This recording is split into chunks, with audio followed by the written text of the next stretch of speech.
सामाजिक रूपान्तरणका लागि यो हो सामुदायिक सूचना नेटवर्क CIN। अहिले बिहानको 6 बजेको छ। सामुदायिक सूचना नेटवर्क CIN बाट अब प्रसारण हुँदैछ साझा खबर।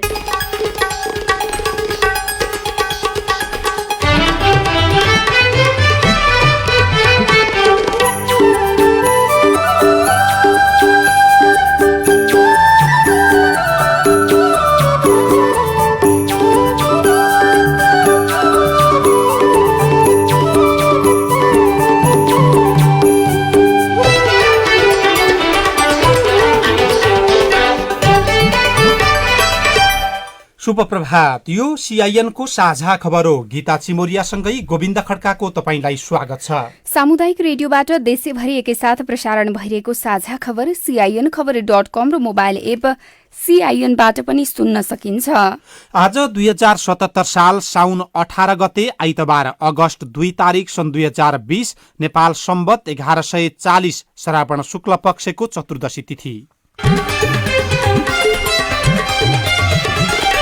साझा खबरमा प्रमुख खबरका शीर्षकहरू। नागरिक र सरकार दुवै पक्षको लापरवाहीले कोरोना संक्रमण झन बढ्दै, लक्षण सहितका संक्रमित थपिँदै, भेन्टिलेटर र ICU को अभाव, फेरि लकडाउनको रणनीतिमा अघि बढ्दै स्थानीय सरकार। लिम्पिया धुरा सहितको नयाँ नक्सा प्रचलनमा, नेपाल भारत संवादहीनता, विकास र समृद्धिमा सहकार्य गर्ने चीन र नेपालको उच्च नेतृत्वबीच प्रतिबद्धता। नेपालमै उत्पादन गर्न सकिने 2.5 अर्बका वस्तु आयात, चिनीमा झेल, कर्मचारीकै मिले मतोमा 26.5 करोड भन्सार छली। भारतमा अनियन्त्रित बन्यो कोरोना, बेलायतमा कामदार भिसा सहज बन्दै, पाकिस्तानले रकेट प्रहार गरेको अफगान सेनाको आरोप। र प्रशिक्षणका लागि पर्खिँदै भलिबल संघ, आर्सेनललाई इङ्ग्लिस AAF कपको उपाधि। योजनाले सुरक्षित बनाउँछ, विपत्तिको बेलामा जोगाउँछ। कस्तो ठाउँमा राम्रो होला घर बनाइ बस्न, बुझ्नु पर्छ माथिबाट सक्छ पहिरो खस्न। सुरक्षित हुने कुरा सोच्नु पर्छ पहिले, बाजा बजै आउँदैन विपत्ति, तयारीले जोगाउँछ सम्पत्ति। युरोपेली युनियन र बेलायत सरकारको आर्थिक सहयोगमा VSO र अकुराब। आजैबाट गरौँ है तयारी। साझा खबरमा सबभन्दा पहिले कोरोना संक्रमण झन बढ्दै गरेको प्रसंग। नेपालमा कोरोना भाइरसको संक्रमण बढ्दै गएको छ। केही दिन यता 100 देखि 200 सम्मको संख्यामा प्रतिदिन देखिएको कोरोना संक्रमण हिजो बढेर 300 भन्दा माथि पुगेको छ।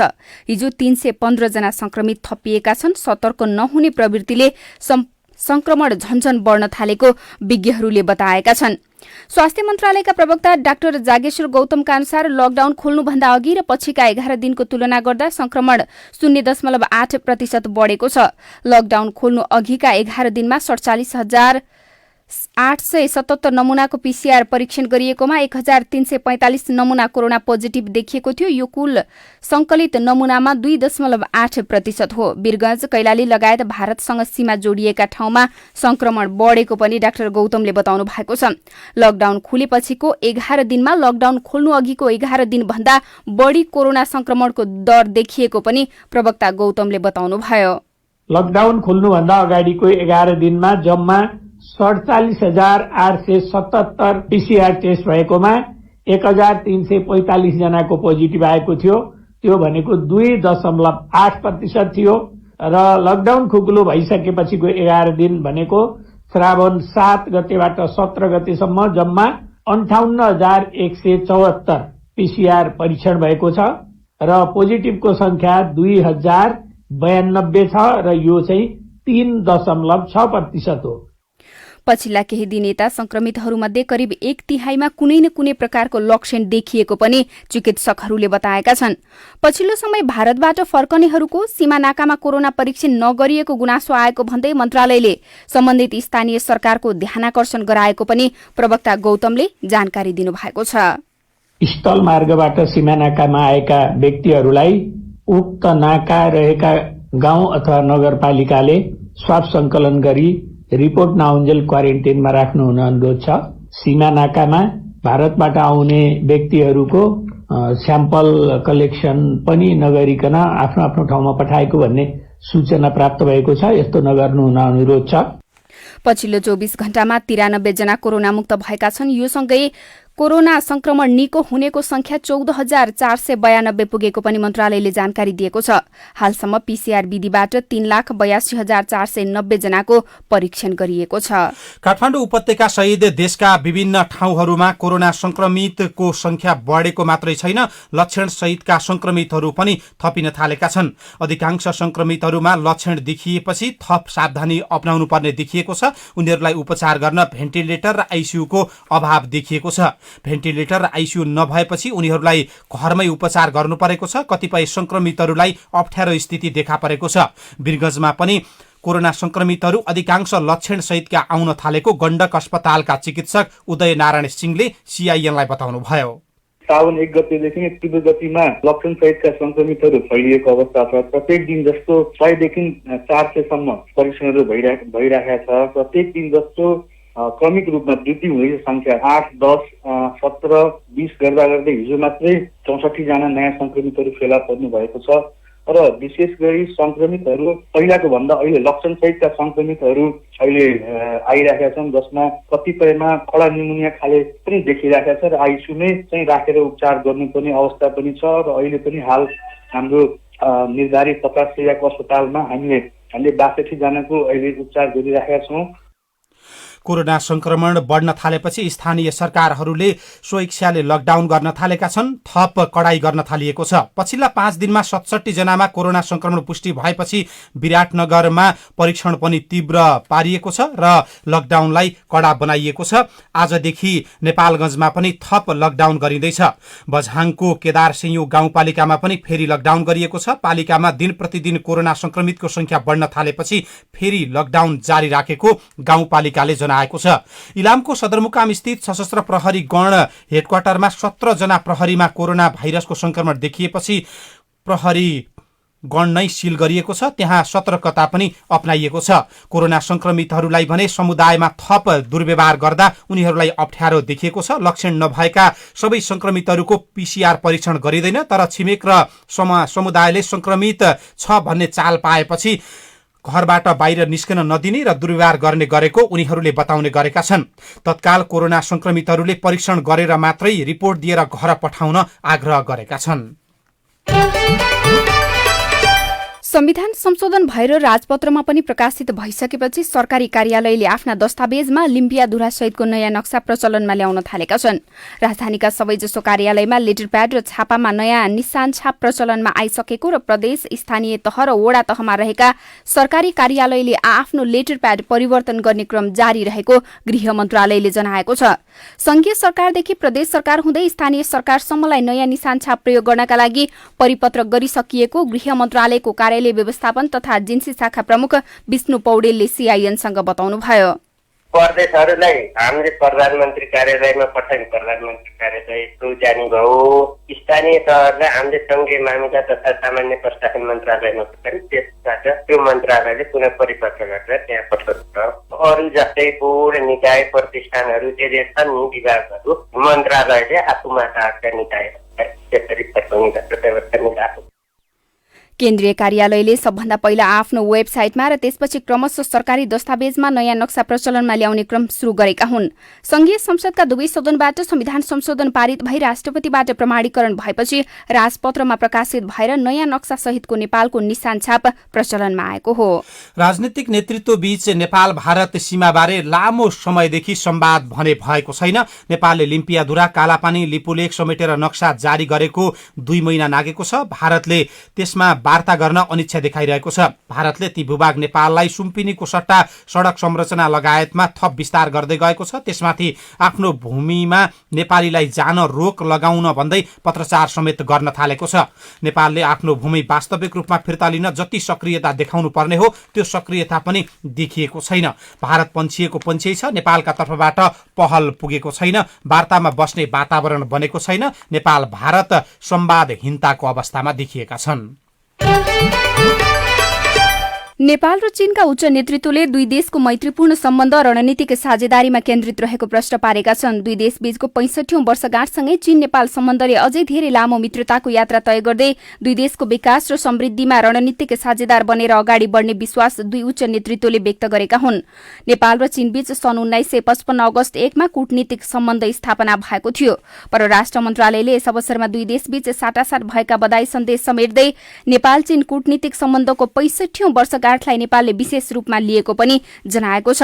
नेपाल चीन कूटनीतिक सम्बन्ध स्थापना भएको 65औं वर्षगाँठका अवसरमा राष्ट्रपति विद्यादेवी भण्डारी र चीनका राष्ट्रपति सी चिनफिङ, प्रधानमन्त्री केपी शर्मा ओली तथा उहाँका चिनिया समकक्षी ली खस्याङ तथा परराष्ट्र मन्त्री प्रदीप कुमार गेवाली र उहाँका चिनिया समकक्षी वाङ यीले छुट्टा छुट्टै बधाई सन्देश आदान प्रदान गर्दै आगामी मैत्रीपूर्ण यात्रा विकास र समृद्धितर्फ लक्षित रहेको बताउनु भएको हो। यस अवसरमा राष्ट्रपति भण्डारीले चीनका आफ्ना समकक्षी राष्ट्रपति सी र चीनका जनतासँग न्यानो बधाई सन्देश पठाउनु भएको छ। दुई देश बीचको बलियो मित्रता आगामी दिनमा अझ प्रगाढ हुने विश्वास राष्ट्रपति भण्डारीले व्यक्त गर्नु भएको छ। नेपाल कम्युनिस्ट पार्टी नेकपामा विवाद थप बढ्दै गएको छ, तर दुई अध्यक्ष र पार्टीका उच्च तहका नेता बीच संवाद अगाडि बढेको छैन। नेकपाका अध्यक्ष प्रधानमन्त्री केपी शर्मा ओली र अर्का अध्यक्ष पुष्पकमल दाहाल प्रचण्ड बीच यो बीचमा कुनै पनि छलफल र वार्ता भएको छैन। प्रधानमन्त्री समेत रहनुभएका ओलीले मंगलबार एकपक्षीय रूपमा स्थायी कमिटिको बैठक स्थगित गरेपछि दुई अध्यक्ष बीच कुराकानी भएको छैन। शीर्ष तह बीच पनि खुलेर छलफल भएको छैन। स्थायी समिति बैठक रोकेर विषयलाई सचिवालयमा छलफल गर्नुपर्ने अध्यक्ष केपी शर्मा ओलीको सन्देश छ भने स्थायी समितिको बैठक बोलाउनु पर्ने प्रचण्डले अडान राखिरहनु भएको छ। तर दुई अध्यक्ष बीच संवाद अगाडि नबढ्दा पार्टीको विवाद पनि निक्रियोल हुने छाँटकाँट देखिएको छैन। हिजै नेकपाका अध्यक्ष पुष्पकमल दाहाल प्रचण्डले पार्टीभित्र चलिरहेको बहस पद प्राप्तिका लागि नभएको दावी गर्नुभएको छ। सत्तारूढ पार्टी नेकपाभित्र पछिल्लो समय चर्किएको विवादका बीचमा प्रचण्डले पार्टीभित्र चलेको बहस पद प्राप्तिका लागि नभई पार्टीको सुदृढीकरणका लागि भएको दावी गर्नुभयो।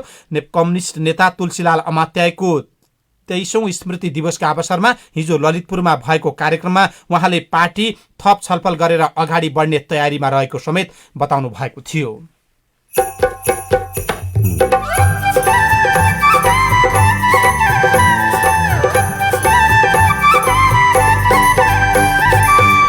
सामुदायिक सूचना नेटवर्क सीआईएन मार्फत देशभरि प्रसारण भइरहेको साझा खबरमा सामाजिक सुरक्षा कोषमा रोजगारदाताको आकर्षण कम, के सुविधाहरू गर्न सकिन्छ भन्ने बारेमा आएकोले हामीले कार्यविधिमा पनि केही कुराहरू त्यो कन्ट्रिब्युटर फ्रेन्डली बनाएर सुविधायुक्त बनाउने क्रममा छौं।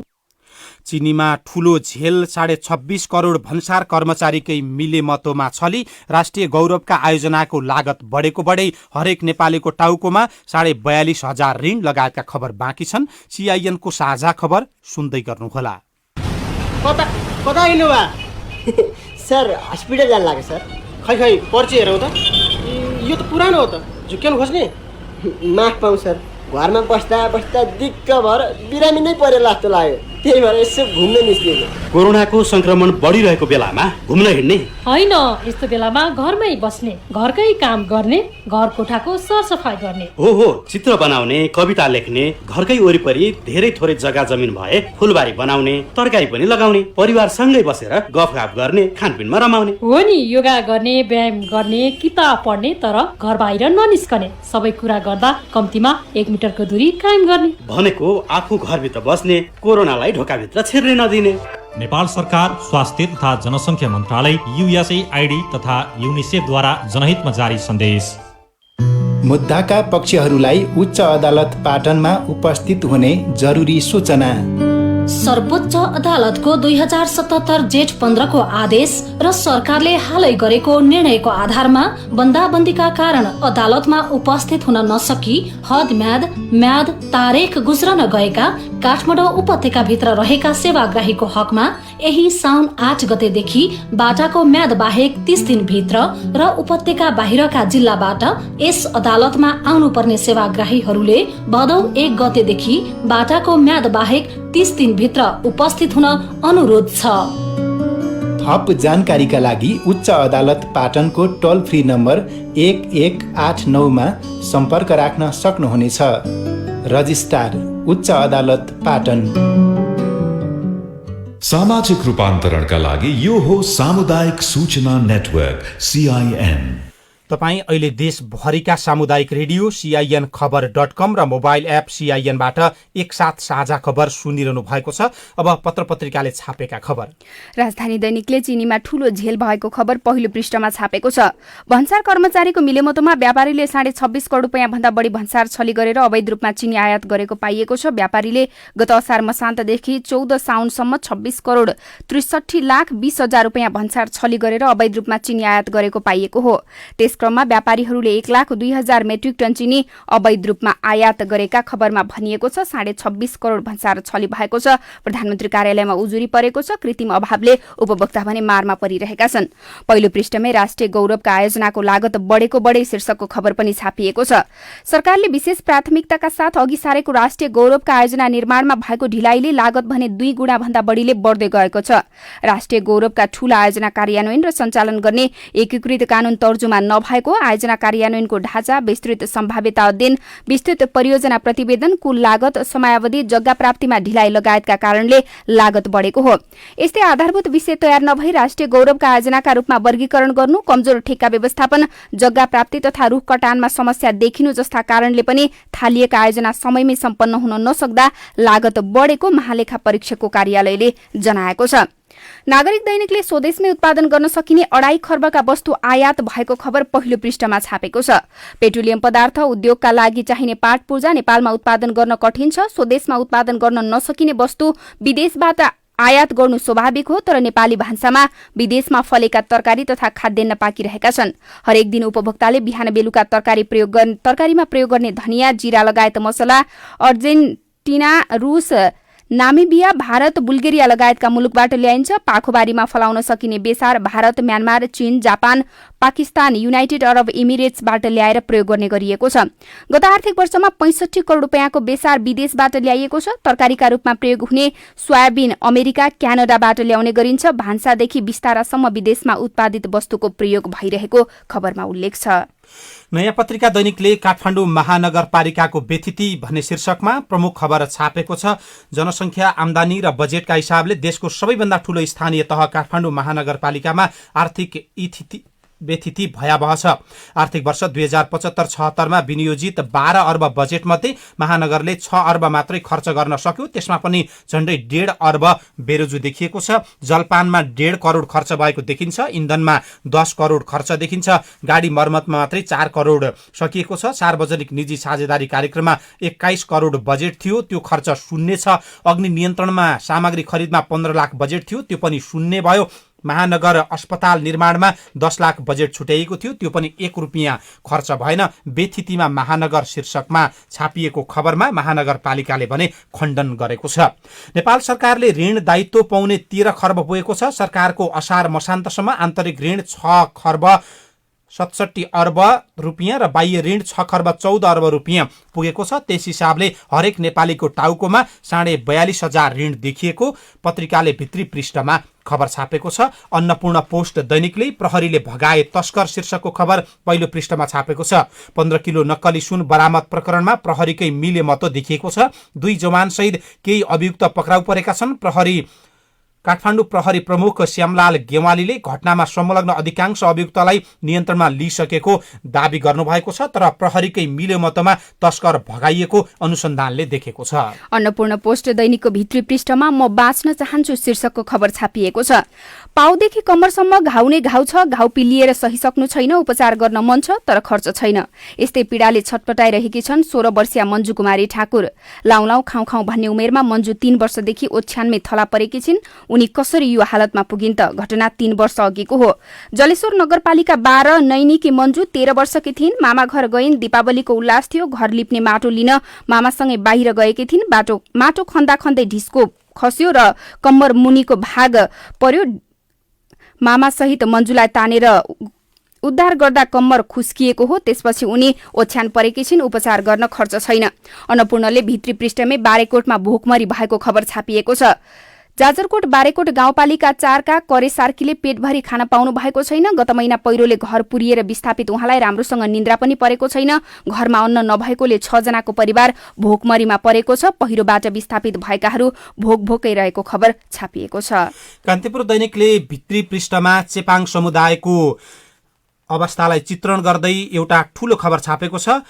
मनहरी गाउँपालिका 4 मुसेधाममा लोपुन्मुख वनकरिया समुदायको बस्ती पर्सा वन्यजन्तु निकुञ्जमा पर्छ। निकुञ्जले बस्तीबाट अन्यत्र जान कहिले सूचना टाँस गर्छ, कहिले निकुञ्जका कर्मचारी आएर आदेश दिन्छन्, कहिलेकाहीँ लखेटिने समेत गर्छ। फिरन्ते जीवन त्यागेर समाजको मूलधारमा आए पनि बसोबास गरेको घडेरी आफ्नो नाममा छ, न त पसिना बगाएका खेतबारी। त्यसैले वनकरिया र चेपाङ समुदाय जहिल्यै लखेटिने त्रासमा बाँचिरहेका छन्, प्रताप विष्टले लेख्नु भएको छ। पहिलो पृष्ठमा कान्तिपुर दैनिकले बिचौलियालाई नै लगानी बोर्ड लगिँदै शीर्षकको खबर छापेको छ। ठूला आयोजना हात पार्न राजनीतिक बिचौलियाले काम गर्ने गर्छन्। ती हात पारिसकेपछि अलपत्र पार्ने र निर्माणाधीन आयोजनाको लागत बढाई अनियमितता गरेको आरोप लागेका व्यवसायिक घरानाका व्यक्तिले नै सरकारले लगानी बोर्डको नेतृत्व दिने तयारी गरेको छ। प्रधानमन्त्री केपी शर्मा ओलीले केही व्यक्तिसँग गरेको परामर्श र हालसम्म अपनाइएका प्रक्रिया अनुसार बोर्डको रिक्त प्रमुख कार्यकारी अधिकृत सीईओमा सुशील भट्ट नियुक्त गर्ने लगभग निश्चित छ। उहाँ चाहिँ बिचौलियाका रूपमा चिनिनुहुन्छ, पत्रिकाले दाबी गर्दै खबर छापेको छ।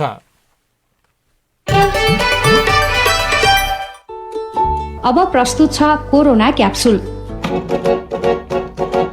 बढी पहिरो खेपियो, आँधी उडी छेकियो, संसारकै विनाशकारी भुइँचालो नि जितियो। लकडाउनको अन्त्यपछि तयार पारिएको कोरोनाको यो 6औं क्याप्सुल हो। 6औं क्याप्सुल पनि यसअघिको क्याप्सुल जस्तै कोरोना भाइरस र कोभिडका विषयमा नेपालमा चलेका हल्लाको वास्तविकता जाँच्न र तथ्य जानकारी दिन तयार पारिएका छन्। आजको क्याप्सुलमा 5वटा डोजहरू छन् र यी सबै डोज कोरोनाबारे चलेका हल्लाको तथ्य जाँच गर्न बनाइएका छन्। आजको पहिलो डोज ए पोजिटिभ र ओ पोजिटिभ रगत भएका मानिसबारे। कोभिड-19 ब्लड ग्रुप ओ भएका व्यक्तिलाई लाग्दैन, तर ब्लड ग्रुप ए भएका व्यक्तिलाई सजिलै संक्रमण हुन्छ भन्ने कुरा तपाईले पनि सुन्नुभएको होला। तर यो कुरा तथ्यसङ्गत होइन, हल्ला मात्र हो। जुनसुकै ब्लड ग्रुप भए पनि अथवा सबै उमेरका ए, बी वा ओ सबै खाले रक्त समूहका मानिसलाई कोभिड-19 संक्रमण हुन सक्छ। त्यसैले ब्लड ग्रुप ए हुने मानिसले संक्रमण होला भनेर डराउने र ब्लड ग्रुप ओ हुनेले संक्रमण हुँदैन भनेर ढुक्क हुने दुवै कुरा गलत हुन्। आजको दोस्रो डोज हामीले दिनदिनै पिउने चियाका विषयमा। चियामा पाइने मिथाइलैक्सिन्थिन, चियोब्रोमिन र थियोफाइलिनले कोभिड-19 का बिरामीलाई निको पार्न सक्छ भन्ने कुरा पनि धेरैले सुनेको हुनुपर्छ। यो हल्लाको तथ्य अलिक घुमाउरो तरिकाले जाँच गर्न हिजो आज दिनदिनै सुन्ने समाचारका शीर्षक सम्झौं। कोरोना संक्रमण भएका मानिस निको भएर घर फर्के भन्ने समाचार दिनदिनै सुन्न पाए पनि कोरोनाको उपचार गर्दा यस्तो औषधि गरियो भनेर आजसम्म कुनै डाक्टरले भनेको हामीले सुनेका छैनौं। किनकि अहिलेसम्म कोभिड रोगको उपचार गर्ने औषधि र निको पार्ने खोप उपलब्ध छैन। अनुसन्धानकर्ताहरूले अनेक औषधिहरूको परीक्षण गरिरहेका छन् र गम्भीर बिरामीलाई जुन रोग देखिएको छ त्यसै रोगको औषधि दिने गरेको पाइन्छ। तर चियामा पाइने मिथाइलैक्सिन्थिन, चियोब्रोमिन र थियोफाइलिनले कोभिडलाई निको पार्छ भन्ने कुरा प्रमाणित भएको छैन। अब आजको तेस्रो डोज। बजारमा चल्ने हल्ला मध्ये एउटा हल्ला हो ब्लड प्रेसर हाई वा लो अथवा उच्च वा न्यून हुनु पनि कोभिड-19 को लक्षण हुन सक्छ। हल्लाहरू अनेक खालका चले पनि ज्वरो, थकान र सुक्खा खोकी कोभिड-19 का सामान्य लक्षणहरू हुन्। संक्रमणपछि कसैलाई जिउ दुख्ने, नाक बन्द हुने, सिगान बग्ने, घाँटी खराब हुने वा पखाला लाग्ने पनि हुन सक्छ। केही व्यक्तिहरू संक्रमित भए पनि उनीहरूमा कुनै पनि लक्षण देखिँदैनन् र उनीहरू बिरामी पनि हुँदैनन्। करिब 80% मानिस उपचार बिनै निको हुन्छन्। कोभिड-19 रोग लाग्ने हरेक 6 जना मध्ये 1 जना मात्रै सिकिस्त बिरामी परेको पाइन्छ। पहिले नै उच्च रक्तचाप, मुटुको समस्या वा मधुमेह जस्ता स्वास्थ्य समस्या भएका र पाका मानिसहरूलाई चाहिँ यो रोगले थला पार्न सक्छ। तर ब्लड प्रेसर हाई वा लो हुनु कोरोना संक्रमणको लक्षण होइन। रक्तचाप तलमाथि हुने अरू नै कारणहरू हुन सक्छन्, त्यसैले यस्तो बेला स्वास्थ्य सेवा चाहिँ लिनुपर्छ। आजको चौथो डोज अलि रमाइलो विषयमा छ। स्टिलको थाललाई काठले ठटाएर आवाज निकाल्ने हो भने कोरोना भाइरस घरभित्र पस्दैन भन्ने गजबको हल्ला पनि तपाईँको कानमा परेको होला। तर यो त पुरै अन्धविश्वास हो, किनकि कोभिड-19 संक्रमित मानिसको थुक, र्याल, सिगन जस्ता मानिसको नाक र मुखबाट निस्किने छिटा मार्फत एउटा व्यक्तिबाट अर्को व्यक्तिमा सर्छ। काठको गजोले स्टिलको थाल ठटाउँदा भाइरस भाग्ने भए अस्पताल, डाक्टर, नर्सले यति धेरै दुःख किन गर्नु पर्थ्यो होला र? अब आजको अन्तिम तथा 5औं डोज। बिहान 4 बजे उठेर घरको मूल ढोका अगाडि खन्नुहोस्, त्यहाँ कोइला भेटिन्छ र त्यो कोइला निधारमा लगाउँदा कोभिड-19 रोग लाग्दैन भन्ने हल्ला पनि तपाईँले पक्कै सुन्नुभएको होला। अब यस्तो हल्लाको त जवाफै पो के हुन्छ र? घर बनाउँदा तपाईँ आफैले मूल ढोका अगाडि खाल्डो खनेर त्यहाँ कोइला गाड्नु भएको थियो भने कोइला त पक्कै पनि भेटिएला। अथवा घरमा चट्याङ नपरोस् भनी बिजुलीको अर्थिङ गर्दा घर वरपर खाल्डा खनेर नुन र कोइला गाडेको भए त्यो पनि भेटिएला। तर त्यो कोइला निधारमा लगाउँदा कोभिड-19 रोग लाग्दैन भन्ने कुरा त दन्त्य कथा मात्रै हो, पत्याउन हुने र पत्याउन सकिने कुरै होइन। लौ त कानले सुन्ने, मनले गुन्ने र सही र गलत आफैले चुन्ने आजको कोरोना क्याप्सुलका डोजहरू सकिए। कोरोनाको अर्को क्याप्सुलमा फेरि भेटौँला। कोरोना क्याप्सुल नेपाल सरकार, स्वास्थ्य तथा जनसङ्ख्या मन्त्रालय, राष्ट्रिय स्वास्थ्य शिक्षा सूचना तथा सञ्चार केन्द्र, सामुदायिक रेडियो प्रसारक संघ अकुराब, CIN, उज्यालो र युनिसेफको सहकार्यमा तयार पारिएको हो। अब विदेशको खबर। भारतमा कोरोना अनियन्त्रित बनेको छ। बुधबारदेखि कोरोना भाइरस कोभिड-19 को संक्रमण नियन्त्रण र रोकथामका लागि लागू गरिएका निर्देशनहरूलाई थप खुकुलो पारिएको थियो, जस अनुसार जोखिमयुक्त क्षेत्रमा रात्रिकालीन कर्फ्यू हटाउनेदेखि जिमखाना र योगा सेन्टरहरूलाई पनि खोल्न अनुमति दिएको छ। भारतको स्वास्थ्य तथा परिवार कल्याण मन्त्रालयका अनुसार गएको 3 दिनमै 1.5 लाख भन्दा बढी नयाँ संक्रमित थपिएका छन्। एक दिनमा मात्रै 57,000 भन्दा बढी व्यक्तिमा संक्रमण देखिएको छ। यसअघि संक्रमण खासै नदेखिएका भारतका विभिन्न राज्यहरूमा पनि पछिल्लो समय संक्रमण तीव्र गतिले बढेको छ। ब्राजिलमा पछिल्लो 24 घण्टामा मात्रै 52,000 भन्दा बढी नयाँ संक्रमित थपिएका छन्। बेलायतले आउँदो वर्षदेखि अङ्कमा आधारित अध्यागमन प्रणाली लागू गरी भिसा प्रक्रियालाई केही सहज बनाउने तयारी गरेको छ। यसबाट अन्तर्राष्ट्रिय विद्यार्थी र दक्ष कामदारलाई सहज हुने विश्वास गरिएको छ। ब्रिटिश सरकारले ब्रेक्जिटपछि युरोपियन युनियन EU मुलुकका नागरिकको खुल्ला आवत जावत अन्त्य भएसँगै सन् 2021 जनवरी 1 देखि पोइन्ट बेस्ड सिस्टम लागू गर्न लागेको हो। अफगानिस्तानको नानगाहार प्रान्तमा भएको तीव्र गतिको बाढीका कारण कम्तीमा 16 जनाको मृत्यु भएको छ। बाढीमा परि मृत्यु भएका मध्ये अधिकांश बालबालिका रहेका अधिकारीहरूले बताएका छन्। र पाकिस्तानले दक्षिणी अफगानिस्तानमा रकेट प्रहार गरेको अफगान सेनाले बताएको छ। सो रकेटले लागेर दक्षिणी अफगानिस्तानका कम्तीमा पनि 15 जना नागरिकको ज्यान गएको र 70 जना घाइते भएका पनि खबरमा उल्लेख छ।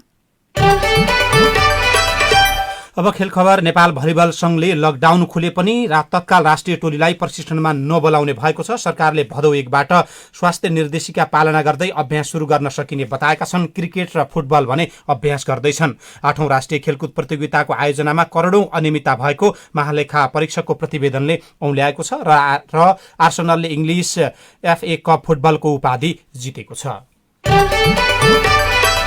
ताजा खबरमा अब महालेखाको सुझाव र सामाजिक सुरक्षा कोषको रणनीतिको प्रसंग। महालेखा परीक्षकको 57औं प्रतिवेदनले सामाजिक सुरक्षा कोषलाई अपेक्षा अनुसार रोजगारदाता र श्रमिक आबद्ध हुन नसकेको भन्दै 3 बुँदे सुझाव दिएको छ। महालेखाको सुझावपछि कोषको अबको रणनीति के होला? सामाजिक सुरक्षा कोषमा रोजगारदातालाई आबद्ध हुनका लागि पहिलो पटक 2075 कार्तिक 26 गते सूचना प्रकाशन गरिएको थियो। महालेखा परीक्षकको 57औं प्रतिवेदन अनुसार 2076 फागुन 30 गतेसम्म 45 जिल्लाबाट 12,287 रोजगारदाताका 1,52,000 योगदानकर्ता मात्र सूचीकृत भएका थिए। व्यावसायिक स्थायी लेखा नम्बर लिनेको संख्या 2076 असार मसान्तसम्म 11,77,907 छ। त्यसलाई आधार मान्दा 11,65,620 दर्तावाला व्यावसायिक संस्था कोषमा आबद्ध छैनन् भने 32 जिल्लाका कुनै पनि संस्थालाई कोषमा समेट्न नसकिएको देखिन्छ। यस्तो किन? कोषका कार्यकारी निर्देशक कपिलमणि गेवाली। नीति तथा कार्यक्रममा रोजगारमा रहेका र अनौपचारिक क्षेत्रमा काम गर्ने श्रमिकहरूलाई पनि सामाजिक सुरक्षामा ल्याउने आबद्ध गर्ने भन्ने छ चालु आर्थिक वर्षमा।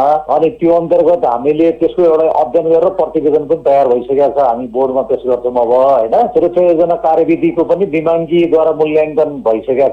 हाम्रो अहिलेको स्थिति के छ, के सुविधाहरू गर्न सकिन्छ भन्ने बारेमा आएकोले हामीले कार्यविधिमा पनि केही कुराहरू त्यो कन्ट्रिब्युटर फ्रेन्डली बनाएर सुविधायुक्त बनाउने क्रममा छौँ। अनौपचारिक क्षेत्रलाई समेट्ने गरी स्थापना गरिएको कोषमा औपचारिक क्षेत्रकै श्रमिक समेटिएका छैनन्। कोषको स्वीकार्यता वृद्धि गर्न सरकारी, गैर सरकारी तथा स्वरोजगारमा संलग्न भएकालाई समेट्ने एवं सबै प्रकारका सामाजिक सुरक्षा कार्यक्रम कोष मार्फत नै सञ्चालन गर्ने गरी दायरा विस्तार गर्न पनि महालेखाले सुझाव दिएको छ।